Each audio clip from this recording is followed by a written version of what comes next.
나는 대한민국 예비역병장이다. 안녕하십니까? 1980년대 모공시절 군대 이야기를 나누는 예비역병장입니다. 오늘도 저의 옛날 군대 이야기와 함께 추억여행 떠나시죠. 나의 일병시절 11번째 이야기. 육격훈련 1. 준비 및 출발 전야. 군대에서, 특히 교육사단인 노도부대에서 훈련을 빼면 무엇이 남을까요? 아마 빈 껍데기만 남을 것입니다.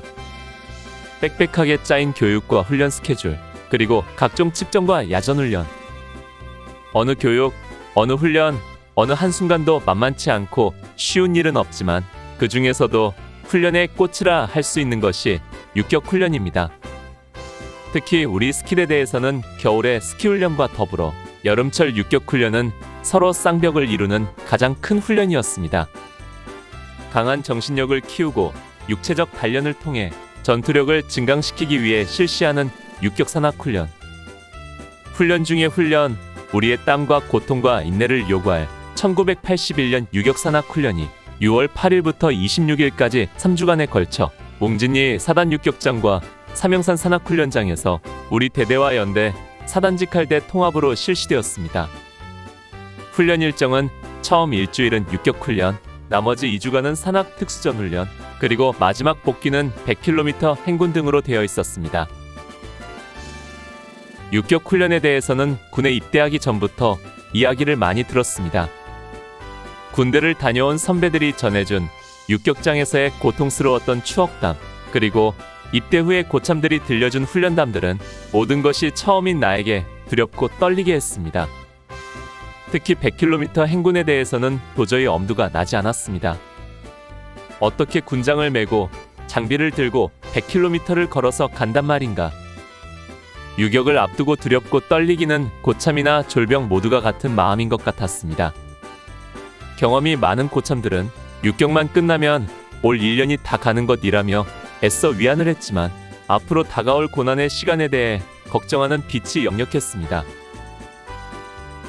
1981년 6월 7일 육격훈련 출발을 하루 앞둔 이날은 일요일이었습니다. 오전에 전 중대원들은 개인 비품과 분대, 소대, 공용 비품, 그리고 세탁물들을 가지고 한강리 냇가로 정비를 나갔습니다. 한 달 가까이 훈련에 시달릴 것이기에 일종의 야외 휴식을 겸한 행사였습니다. 6월의 따사로운 햇살 아래에서 우리는 세탁을 해서 냇가 2개 널어놓고 우리도 목욕을 한 뒤 주변에 흩어져 낮잠을 자며 휴식을 취했습니다.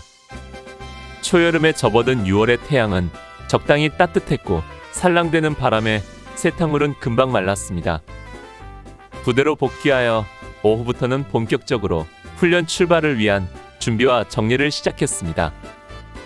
먼저 훈련장으로 가져가야 할 물건과 남기고 갈 물건을 분류했습니다. 남길 물건 중 개인 물품은 따블백에 담아 중대 이사정 창고에 들여 정리하고 지참할 물건들은 군장에 넣고 군장을 꾸렸습니다.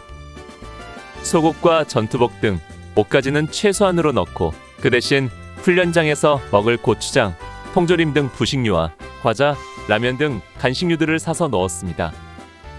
3주간에 걸친 장기간 야전훈련이고 가게집을 쉽게 다녀올 수 없는 상황이기 때문에 오래 두고 먹을 수 있는 밑반찬과 간식류 등을 챙겼습니다. 그리고 중요한 양념으로 쓸 라면 스프도 최대한 챙겨 넣었습니다. 이 라면 스프는 야전에서 요긴하게 쓸 수 있는 양념이었습니다.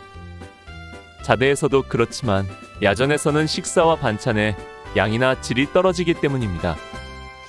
맛없이 나오는 국에 스프를 넣으면 맛을 돋워주었고 밥을 비벼 먹어도 좋았습니다. 그냥 스프만 끓여서 먹어도 취사장에서 주는 국보다 나았습니다. 그래서 큰 훈련을 앞두고 모두들 라면 스프 확보에 혈안이 됩니다.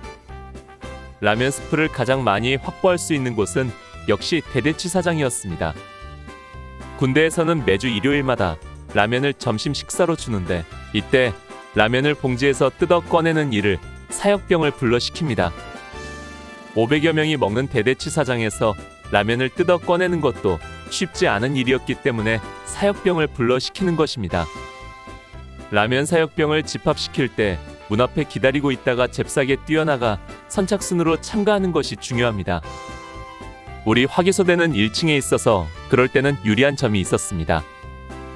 라면 사역을 나가면 라면 봉투를 뜯어 라면과 스프를 꺼내 각각의 그릇에 담는데 이때 스프를 하나씩 빼내 호주머니에 감추는 것입니다.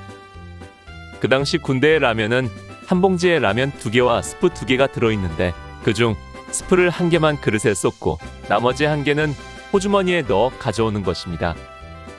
그러다 보면 그날 점심은 싱거운 라면을 먹어야 했지요. 이렇게 몇 주 동안 하다 보면 각 분대마다 수십 개에서 수백 개의 스프가 모이게 되고 이것을 가지고 훈련을 나가는 것입니다. 6월 7일 일요일 육격장으로 출발하기 하루 전에 우리는 분주히 움직였습니다.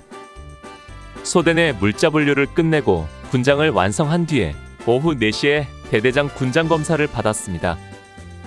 군장 검사의 차관 사항은 통일화 상태 점검.